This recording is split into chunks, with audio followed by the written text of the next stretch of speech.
Hey there and welcome to This is the Police. I have found this game on YouTube. It's kind of like a story mode police management game.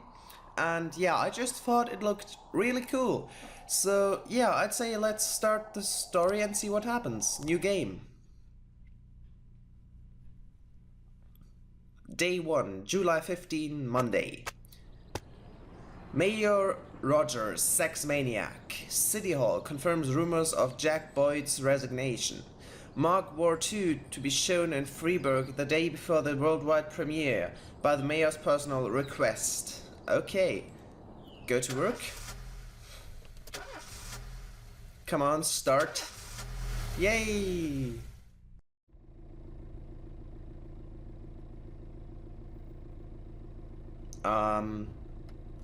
Now what is this? Oh. When I was a kid, my father sometimes told me at bedtime that if I closed my eyes and didn't open them for a long time, all the demons would blow away. Yesterday I turned 60, but I still take his advice. Not because I'm sentimental or want to keep the memory of my father alive. I just can't think of a better solution. To get away from all the demons that haunt Freiburg, I'd need to wear a blindfold 24/7. Plus, it's a good idea to act blind when talking to reporters. At least that's what my colleagues say. They're afraid of press conferences. But for me, it's more like a confessional. No matter what lies you tell, you're privately thinking the honest answers. It helps me remember who I am. The fact that I'll be reading all about it in the papers tomorrow is a small price to pay. Call it penance for the preacher. Okay then, so it looks like we're going to a press conference.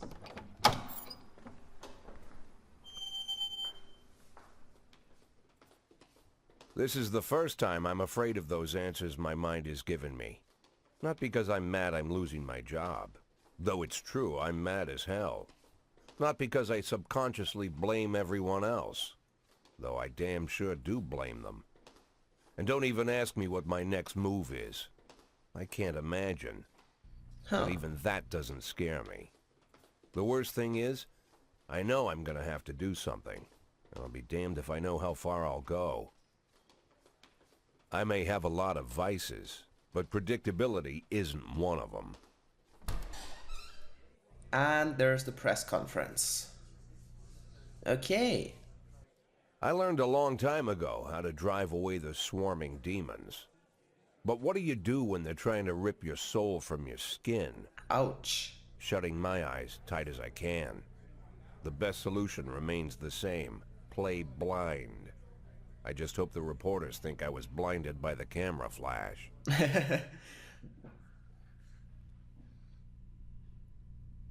Okay. Good morning. Yesterday, the mayor's office officially announced your resignation. Did this come as a surprise, or did you know about it in advance? I don't know. I'll just say the mayor discussed it with me. Mayor Rogers told me that once a fresh face running Freiburg's PD, so no, it didn't come as a surprise. Okay. Do you already know the name of your successor? No, I think it's a new man. I think it'll be a department veteran. Who cares? I'll just say no. Of course not, and I don't think the mayor's office knows who it is either. Okay. After the recent corruption scandal, your deputy Francis Kenrick said he was looking forward to resigning. If the mayor offered him your position, would that change his mind? Perhaps. Sounds possible, if he thinks the new office would help him serve the city a little longer. Although Kenrick was acquitted, many still believe that police are cooperating with the Mafia. Do you have anything to say about this? I'll just say bullshit. Excuse me, but that's a pile of horseshit. The Mafia and the police working together? Maybe they're in cahoots with the aliens. Did I pronounce that correctly? The Mafia are a bunch of low-life criminals. How about someone ask a real question? Do you think your personal relationship with the mayor could be the reason behind your retirement? How should I know? You'd better ask him. Yeah, that's good. Thank you. Okay. This is interesting so far. How's the back today, Mr. Boyd? Same as usual. How did the press conference go? You can read about it in the newspapers tomorrow. Don't let anyone in. Even Mr. Kendrick? Especially Mr. Kendrick.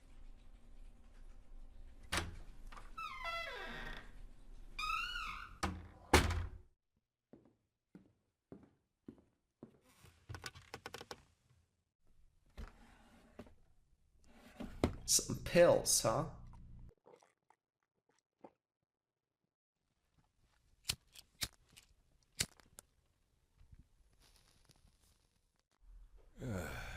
Maybe it's us? Maybe we are sick?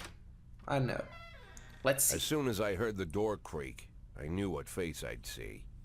When I tell Emma not to let anyone in, there's only one man it could be. Rude, arrogant, no warning. That's Mayor Rogers in a nutshell. White summer shoes, white socks, white shorts, white polo shirt, and the white smile of a hungry shark. No face. Mayor Rogers enters every room like he owns the place.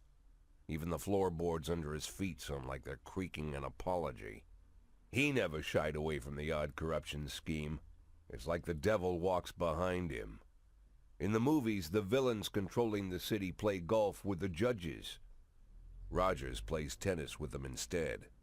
That's about the only difference. Jack, I was hoping to catch you after the press conference. You ran away so quick.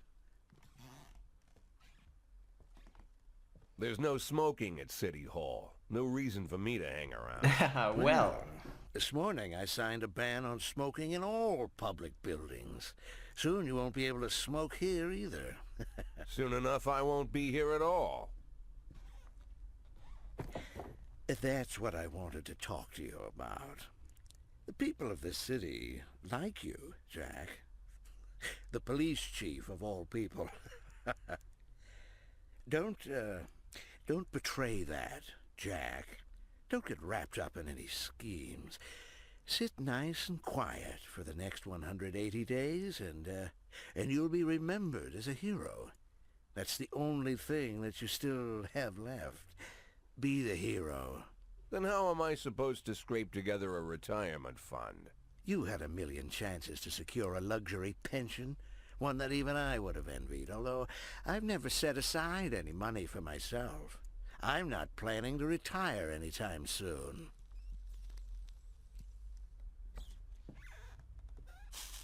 wow, rude. 180 days of quiet, Jack. That's all I need. I don't have any problems with you, and you won't have any problems with me. I have a new assistant, Troy Starr.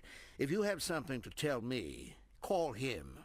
But try not to bother him. He's a busy man. I'll do my best. So 180 days Quit we smoking up the office. One of my friends will be using it soon. have left as a police chief. Okay. Interesting. Okay. I'm sorry, babe. Only the mayor has this number. Mr. Mayor? Yeah, is this Troy Starr? Yes? Go fuck yourself, Troy Starr. Oh, well, that was rude.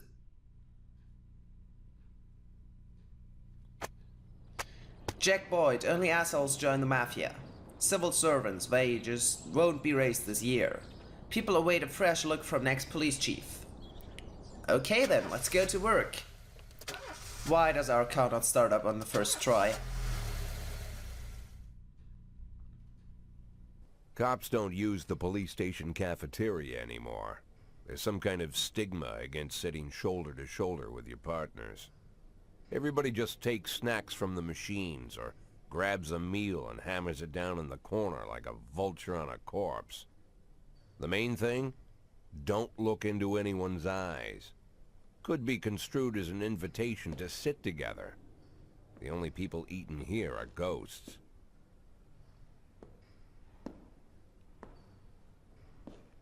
My deputy, Francis Kendrick. He recently became one of those ghosts. The subject of one of the most devastating corruption scandals in the history of Freeburg. No evidence to support the accusations, but everyone knows Kendrick's days are numbered. I need that file I asked for. Needs to be ready tonight. Francis didn't say anything, but I understood. Ghosts aren't supposed to talk. Besides, I got a feeling he was already finished.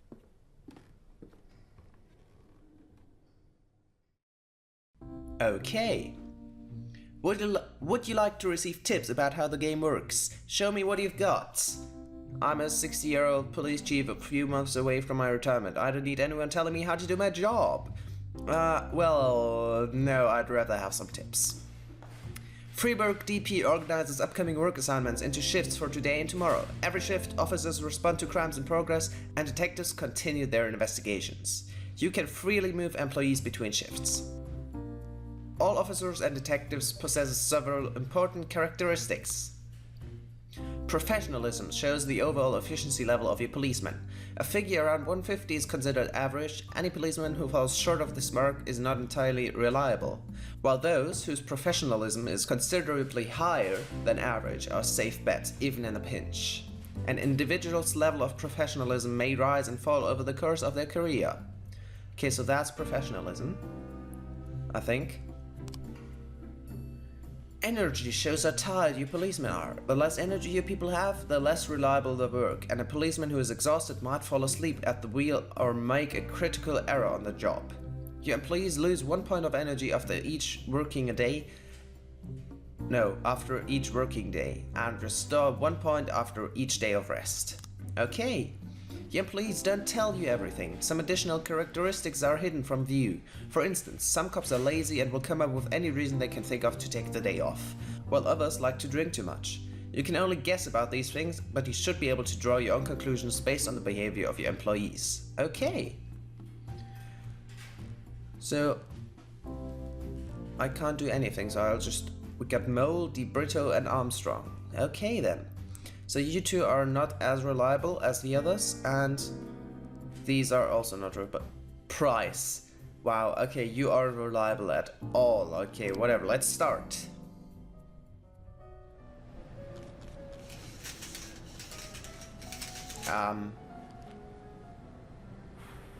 Okay. So it's 10 AM. Responding to calls is the bread and butter of police work. You'll need to send your officers to the crime scene before the timer expires. A mark on the map shows where the call came from. The further away the destination is from the police station, the longer it will take your officers to travel back and forth. So the longer your people will be tied up and unavailable for upcoming work. Okay. Everyday Mall. The easiest way to determine how difficult a task is might be to check how many units you are allowed to send on the call. The more units you can send, the more serious the alleged threat. Particularly risky missions give you the option of sending SWAT, but they must be accompanied by at least one officer. Okay. The number of slots is not the only thing to consider. Any available information from the location of the crime scene to the presence of weapons and so on. All this can tell you how seriously each case should be taken.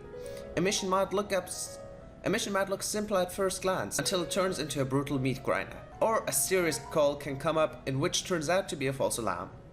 Well then, a married couple excited a convenience store and saw a van in the parking lot back of a homeless man who'd be digging through a trash can. The driver jumped out to help, but once he saw that he'd hit a bum, he got back in the van and quickly drove away. Okay, I'll just send you two because you two should be able to handle that, right? That doesn't sound too serious. 311A in progress. The last picture shows theater fight.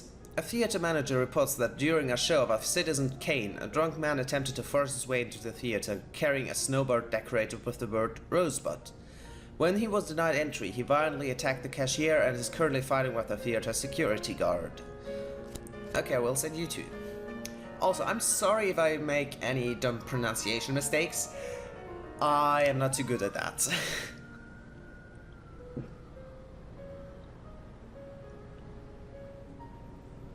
Okay. 12 a.m. Okay. Oh. Hit and run report. When everything goes well, the police capture the criminals and nobody dies. You don't say. But the truth is, sometimes the criminals manage to escape. Just try to avoid any dead cops or civilians. Dead cops will hurt your roster, and dead citizens bother the mayor even more than living ones. Oh wow. Offender escaped, officers unharmed. I shouldn't have sent you two.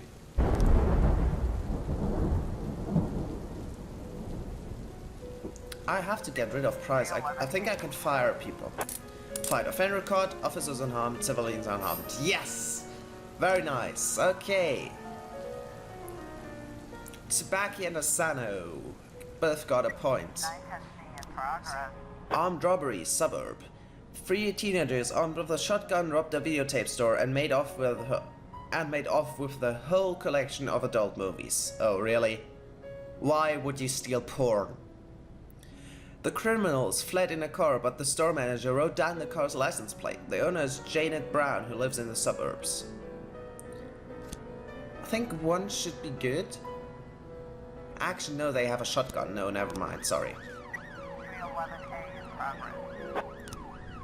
Fight. A brother and sister clashed with each other over their deceased father's will. According to one of the lawyers, we don't dare to separate them, and our security guard is off duty tonight. Let's make you two do that then. I'm not sending Price again because she didn't really help last time, I think. Okay.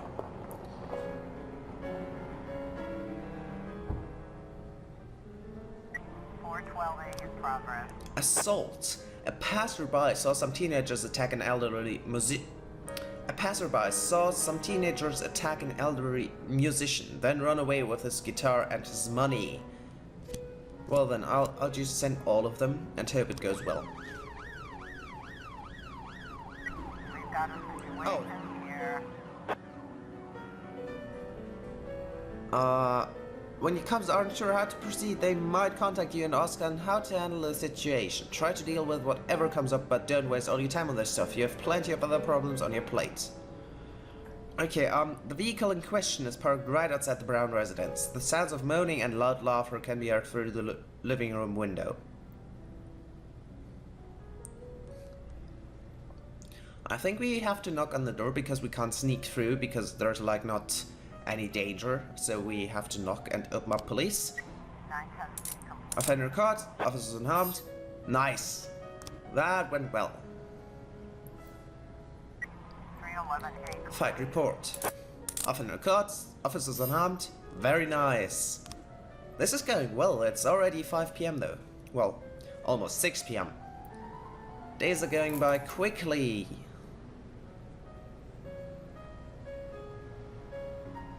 Nothing happening so far. Assault report. Offender escaped, officers unharmed. I sent 3 of you. You should have been able to do that.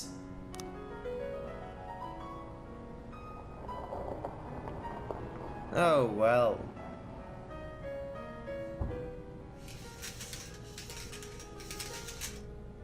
Am I supposed to click on end the day?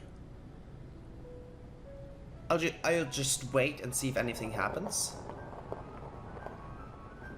Oh, it ends at 21 o'clock. Okay, then end the day. If you think you'll need a couple of extra hands tomorrow, you can order any cop to come in and work overtime, but if they're working flat out, they'll be much more exhausted. Somebody's bound to make a mistake. Okay, I'll just... Oh, we also have one here. Okay. Yeah, but I don't think I need to do anything here, really. Okay, I'll just continue. Used to be, when I asked Kendrick to stay late at the office, he liked to grumble and crack wise. Nowadays, he doesn't have the strength for it. Slumped shoulders, blank stare, wrinkled skin. The past few weeks, I don't hardly recognize my old friend.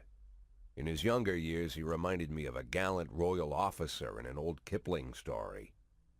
Kendrick isn't just crumbling under the weight of the public pressure, but from the shame of it all. Internal Affairs raided the library he inherited from his grandfather, hoping they'd find buckets of cash stashed in the pages. Heard about the look on his face, the fearless policeman standing helpless in horror. I've known Francis for 30 years. The past 20 years he's played loose with the law. And I know that at a certain point every stolen dollar brings more misery than anything else. Probably sounds crazy, but I sympathize with the guy. What can I do? Your friends are your friends, and these are the waters we swim in.